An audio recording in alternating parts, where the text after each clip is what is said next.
नमस्कार, मैं लालचंद। आज हम बात करेंगे कि क्या जीवन सिर्फ धरती तक सीमित है।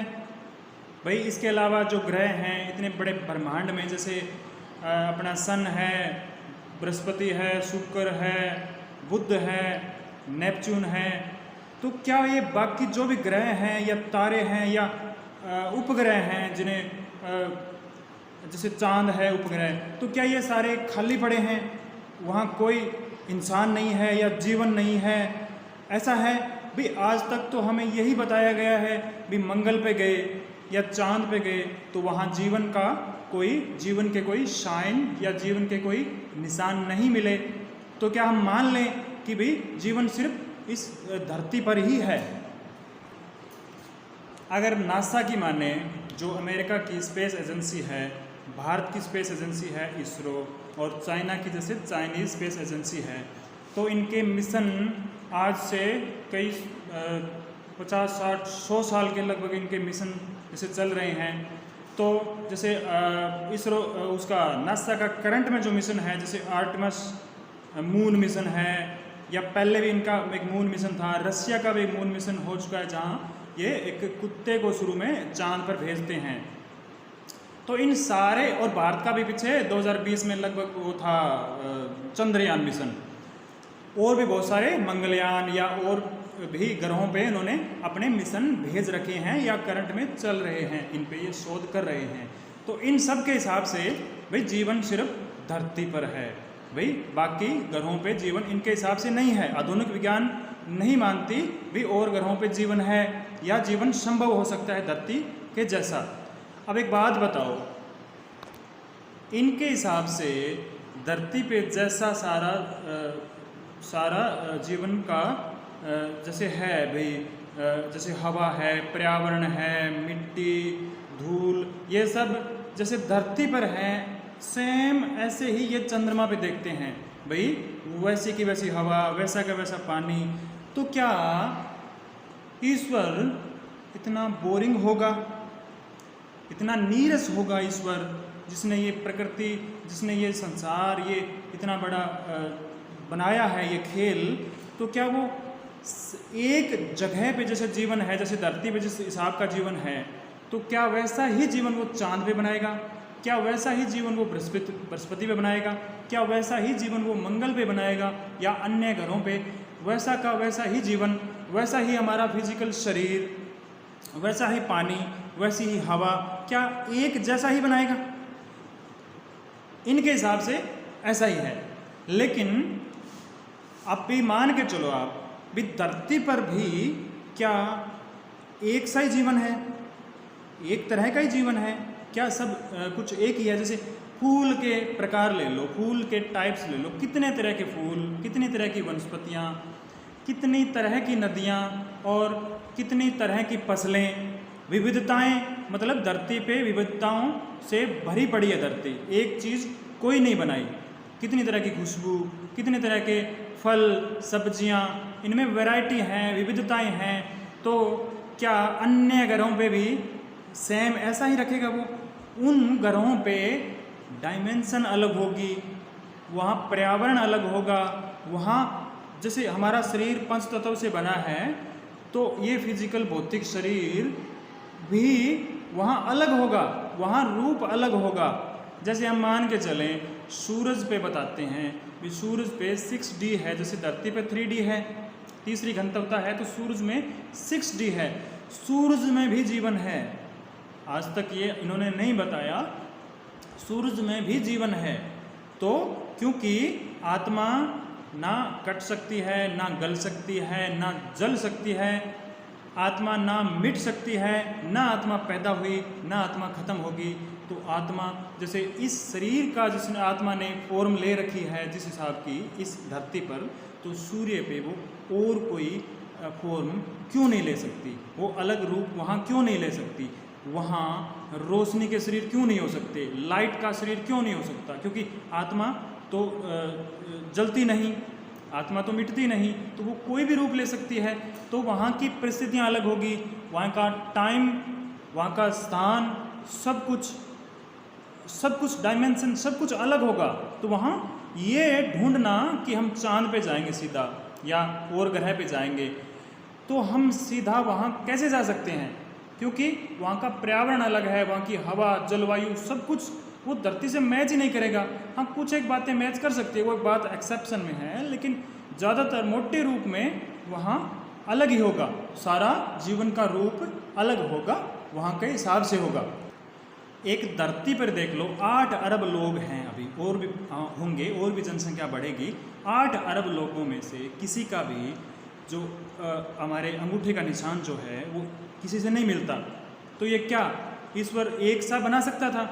भूल हो सकती थी। एक इंटेलिजेंस है, एक बुद्धिमत्ता है ईश्वर की, वो दिखती है, वो विविधता दिखती है। डीएनए नहीं मिलता, हर एक की कॉन्शियस नहीं मिलती, कॉन्शियसनेस चेतना जो है वो सबकी अलग अलग होगी, और सबके जन्म सबके कर्म सबके अपने हिसाब से होंगे। और कुछ भजन वाणियों में ऐसा कहते हैं, भाई एक रहस्य भी है कि धरती पर 14 लोक हैं। There are 14 kinds of dimension there are on earth, on this earth. या तो वो हमसे छिपाई गई हैं या वो छिपी हुई हैं। अंटार्कटिका में, आर्कटिक में हम जैसे देखते हैं, मैप में देखते हैं, तो सिर्फ या तो वाइट दिखता है बर्फ़ के जैसा या पानी के जैसा, तो वहाँ पे वो जीवन, वो एक अलग डायमेंशन का, एक अलग वो डेंसिटी का, डायमेंशन का वो एक जीवन वहाँ मौजूद हैं, धरती पर मौजूद हैं, लेकिन वो छुपाए गए हैं। तो एक धरती पर, एक प्लेनेट पे इतने तरह के जीवन हो सकते हैं। और जो हवा है, ये जो खाली जो स्पेस लग रहा है, इसमें माइक्रो ऑर्गेनिज्म तो है ही, बैक्टीरिया वायरस तो हैं ही, एग्जिस्ट कर रहे हैं, वो हमें नहीं दिखते, लेकिन इसके अलावा एक डायमेंशन यहाँ और भी हो सकती है, और है भी।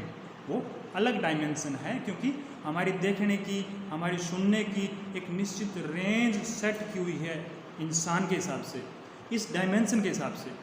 तो इससे हाई या इससे लो डायमेंशन को हम ना देख सकते हैं ना सुन सकते हैं। इस ब्रह्मांड में कितने बड़े शोर हो रहे हैं जो हमारी रेंज से बाहर हैं, वो हमें सुनाई नहीं देंगे।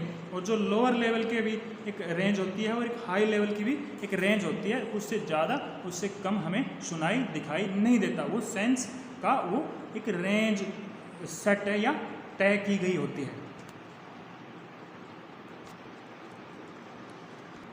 तो मैंने बताया जैसे कि अंटार्कटिका, आर्कटिक में वहाँ जो पोल हैं, नॉर्थ पोल साउथ पोल में, वहाँ बहुत कुछ छुपाया गया है। इसके अलावा एरिया 51 है जैसे मैक्सिको में, वहाँ क्या क्या शोध हो रहा है, क्या क्या परीक्षण हो रहे हैं, वो कहाँ उनके कॉन्टैक्ट्स हैं दूसरे ग्रहों से हैं, लेकिन वो सब कुछ हमसे छिपाया गया है।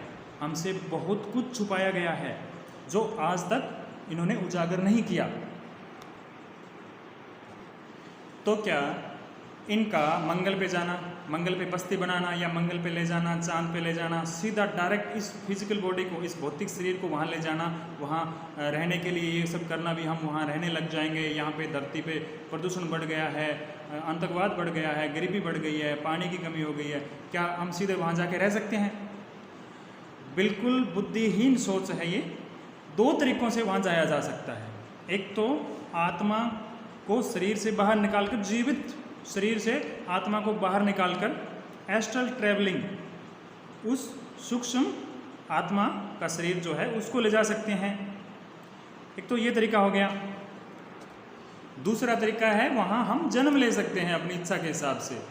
हमारा जो जन्म हुआ है वो कॉन्शियसनेस के आधार पे हुआ है पूरा। हमें उस टाइम अवेयरनेस थी कि हमें कहाँ, किसके घर, किन परिस्थितियों में जन्म लेना है, कहाँ जन्म लेना है, समय, स्थान, नक्षत्र सब हम तय करके आते हैं।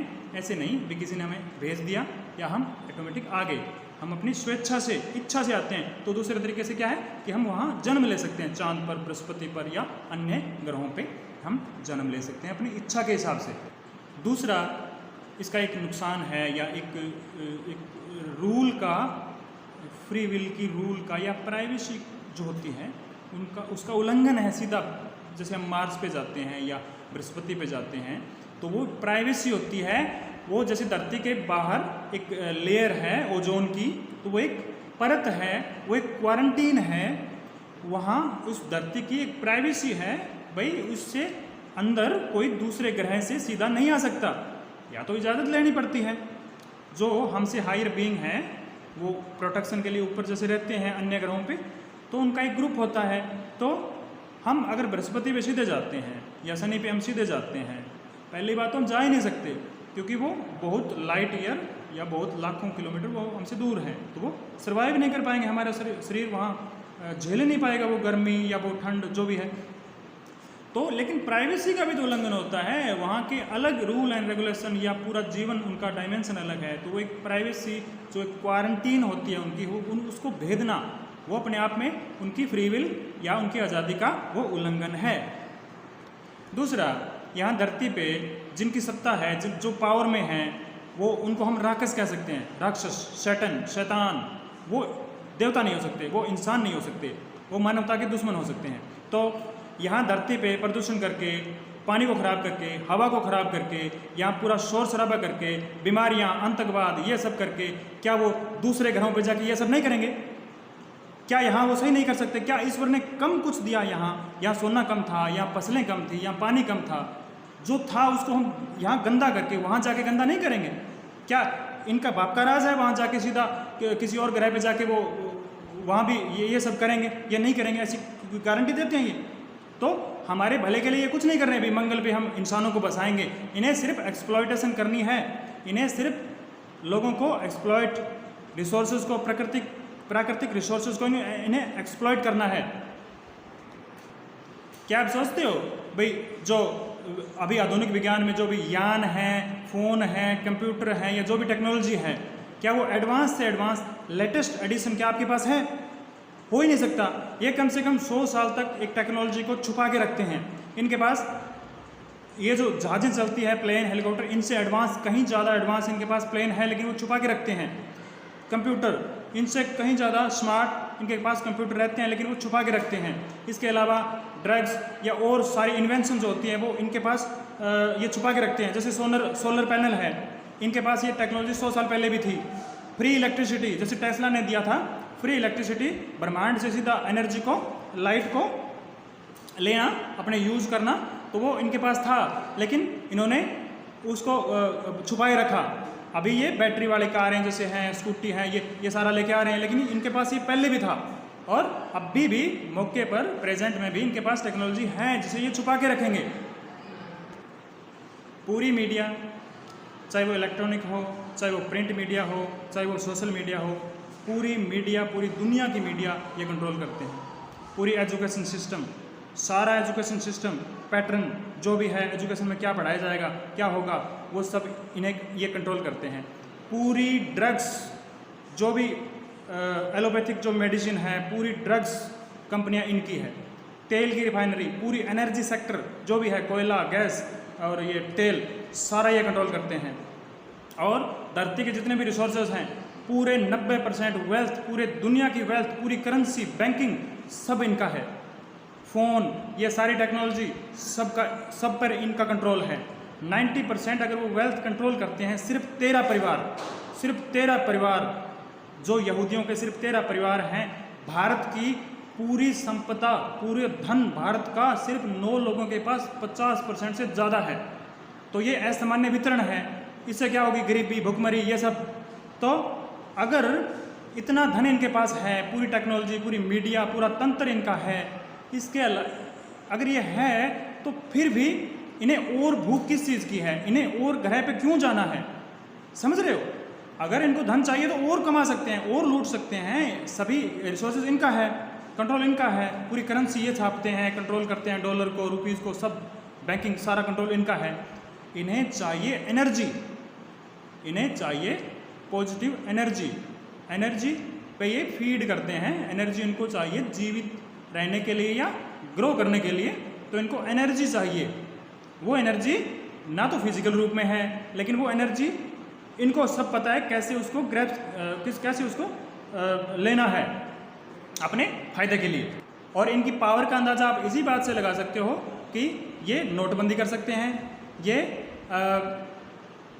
लॉकडाउन लगा सकते हैं, पूरे 2.5 साल तक पूरी दुनिया को ये घर में बंद रख सकते हैं। इनकी पावर का अंदाज़ा आप लगा सकते हो।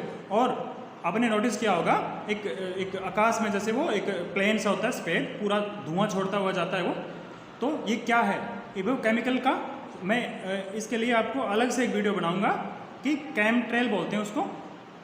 तो और पूरी जनता को लॉकडाउन में बांध के गरीब को और गरीब कर देना, मिडिल क्लास को गरीब कर देना और अमीर को और ज़्यादा अमीर बना दिया।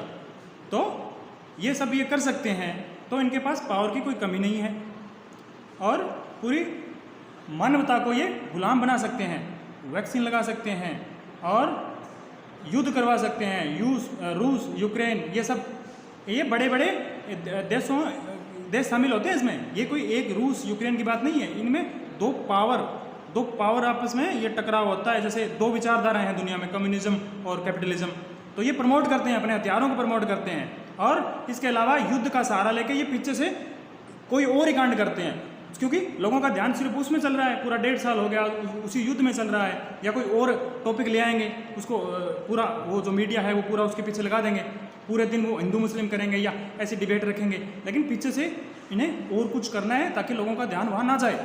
तो हम आगे आने वाले वीडियो में ये खुलासा करेंगे और इसके अलावा विषय बहुत हैं, इंटरेस्टिंग विषय बहुत हैं और सामाजिक आर्थिक विषय बहुत हैं। तो आप जुड़े रहें और आपको मैं पूरा अवेयर करने की, पूरा कुछ अलग हटके या अलग कुछ जानकारी देने की कोशिश पूरी करूँगा। तो चैनल से बने रहें, जुड़े रहें और आप इसको सब्सक्राइब कर सकते हैं अपने दोस्तों में या रिश्तेदारों में, इसको आप शेयर कर सकते हैं, लाइक और कमेंट कर सकते हैं अगर आपकी इच्छा है तो।